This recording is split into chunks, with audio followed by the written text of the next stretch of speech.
The 3-year rule of Umar ibn Abdul Aziz was one of the most peaceful periods in Islamic history.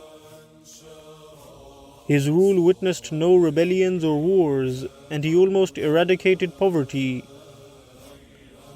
After becoming the 8th ruler of the Umayyad Empire, Umar abolished financial privileges that were previously given to government officials from the ruling Umayyad tribe. Umar replaced corrupt governors and appointed new competent governors. He also increased the salaries of all governors and banned them from participating in private business and trade in order to reduce corruption and force them to fully focus on their duties as governors. Umar ibn Abdul Aziz also utilized talent from across the Muslim world, and he hired people purely based on merit instead of tribe, family, or lineage. He appointed many non-Arab figures in high-ranking government positions. For example, the North African known as Sabiq al-Barbari and the Persian known as Hassan al-Basri were both appointed as judges. Besides filling his government with people from different regions, Umar ibn Abdul Aziz also invested in these regions and addressed the grievances of people from all across the vast caliphate. He changed the Umayyad policy of dealing harshly with the people of Persia. On one occasion, Umar's governor of the Persian region of Khorasan sent him a letter which stated, "The people of Khorasan have become bad and nothing can reform them except the sword and the whip. With your permission, I will do just that." Umar replied to this letter and wrote, "Your letter has reached me stating that the people of Khorasan have become bad and that nothing will reform them except the sword and the whip. You have lied.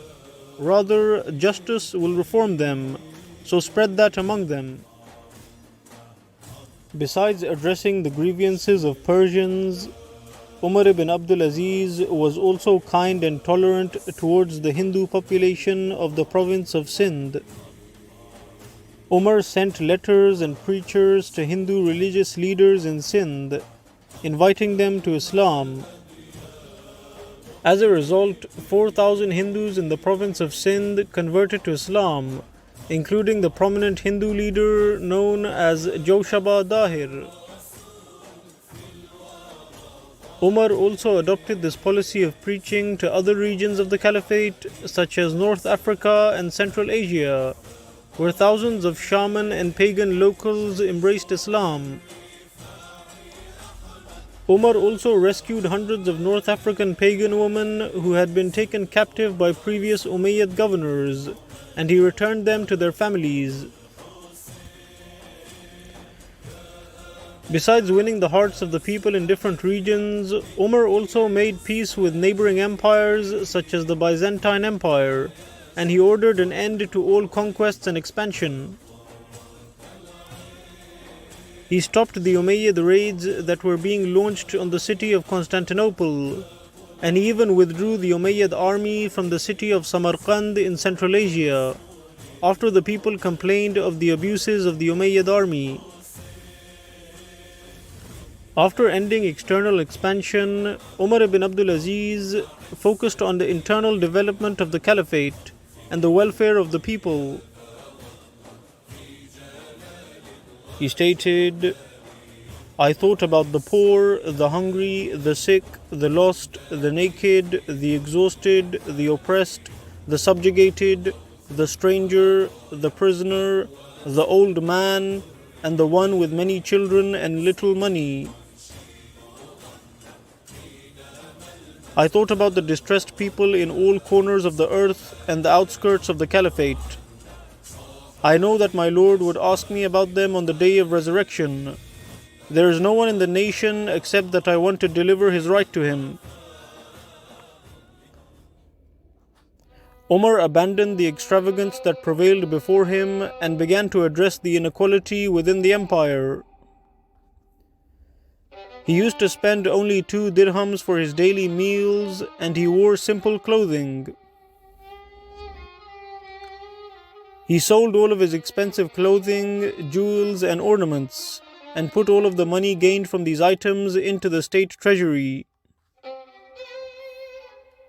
He also returned all private land that was confiscated by previous Umayyad rulers. He increased the standard of living and ended homelessness.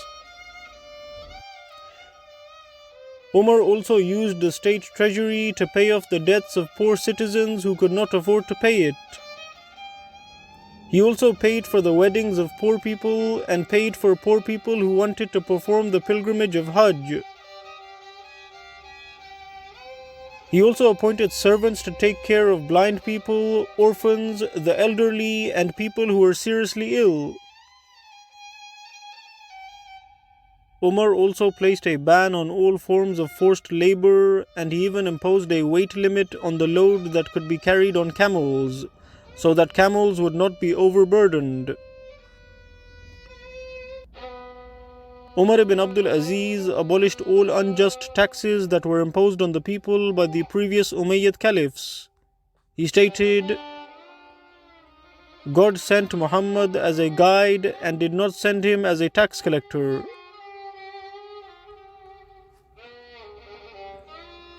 On one occasion, a man from Yemen traveled to Syria in order to meet Umar and submit a complaint against someone who had seized his property.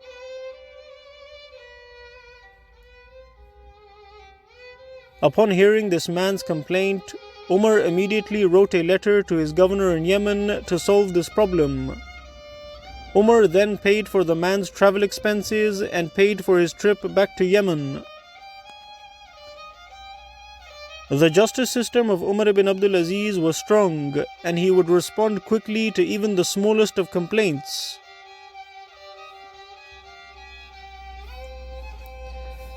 For example, a poor woman from Egypt known as Fartuna once sent him a letter which stated, "I have a short decaying wall in my house. Thieves climb over it and then steal my chickens, and I have no money to spend on this."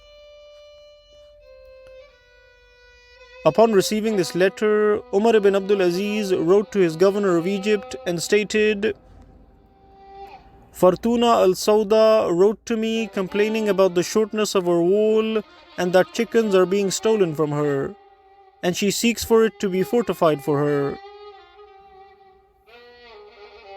When this letter reaches you, write to her house yourself and fortify it for her."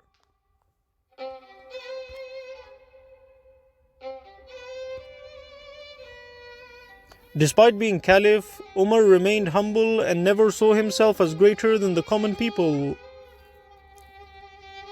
A man once came storming into Umar's palace and began insulting him while waving his sword. Umar replied, "Perhaps you wanted the devil to provoke me with the power of authority. May God forgive you."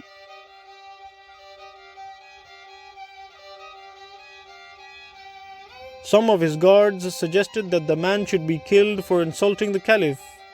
However, Umar rejected this and stated, "Restrain anger and pardon the people. God loves the doers of good. Fight your desires as you fight your enemies. No one is killed for cursing anyone. Was the Prophet not insulted as well?"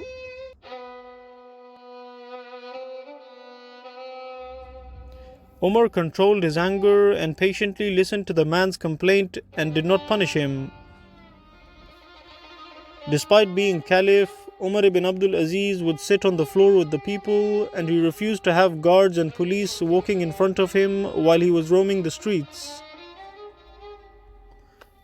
Umar also appointed pious scholars as advisors, and he called on them to frequently remind him to be just and humble.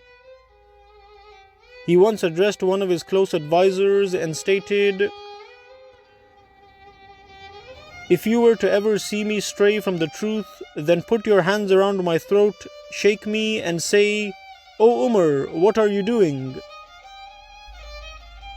Umar was so humble that he placed a ban on poets entering his court, as he did not want to be praised or flattered.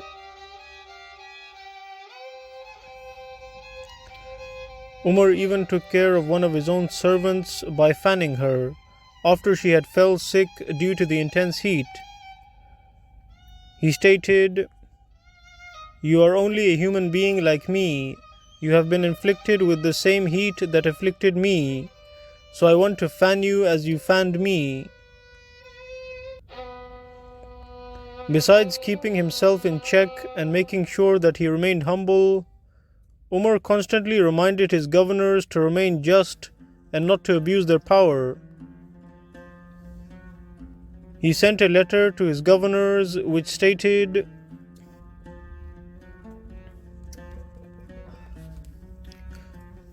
"If your power over people causes you to oppress them, then remember God's power over you.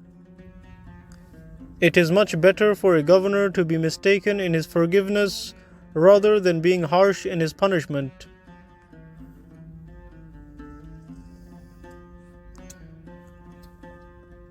Umar also placed a ban on torture and arrested all officials from the previous government who were known to be brutal. Umar arrested one of these brutal governors known as Sharik bin Arda and stated, "Get away from me, you oppressor.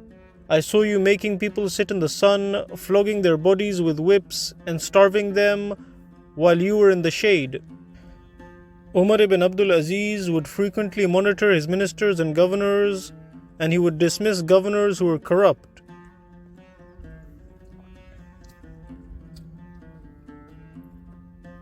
He stated, "Any worker of mine who turns away from the truth and does not work according to the Quran and Sunnah, do not obey him."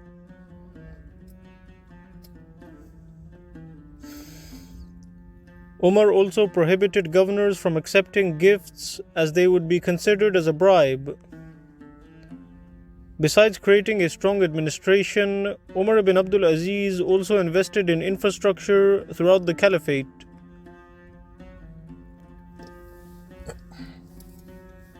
He built thousands of public wells and guest houses, and he built a canal in the city of Basra. Umar also invested in architecture and renovated and expanded the Prophet's mosque in Medina. He also built many other beautiful mosques such as the Al-Tawbah Mosque in Tabuk, the Dhul Hulayfa Mosque in Medina, the Al-Ghamama Mosque in Medina, the Umar ibn Abdul Aziz Mosque in Iraq, and the Al-Khamis Mosque in Bahrain. Besides building mosques, Umar also returned churches to the Christians of Iraq, which had been seized by previous Umayyad caliphs. His reign witnessed a high level of religious tolerance, and he would often send gifts to the Christians and Jews, and he would join them for meals.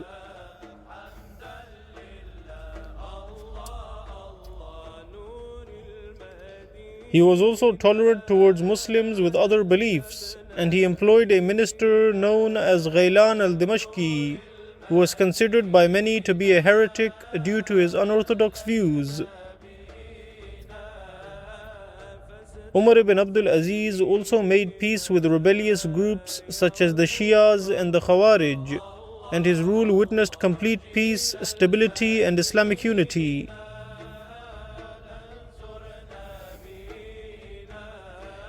During his reign as Caliph, Umar ibn Abdul Aziz also invested in science and art and ordered Syriac language books on medicine to be translated into the Arabic language.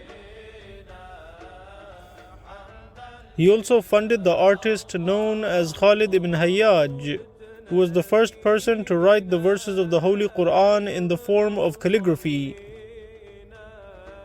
However, the flourishing art and culture during his rule did not prevent him from enforcing Islamic principles, and he promoted public morality and ethics. On one occasion, he exiled the poet known as Umar ibn Abi Rabia, after he wrote an indecent poem promoting adultery.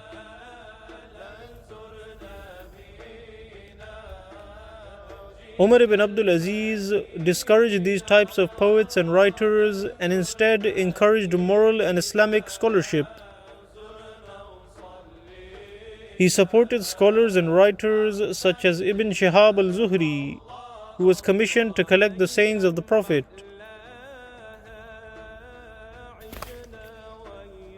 Because of his just rule and his radical reforms, Umar ibn Abdul Aziz only ruled for 3 years, until he was eventually assassinated in the year 720 by one of his cousins.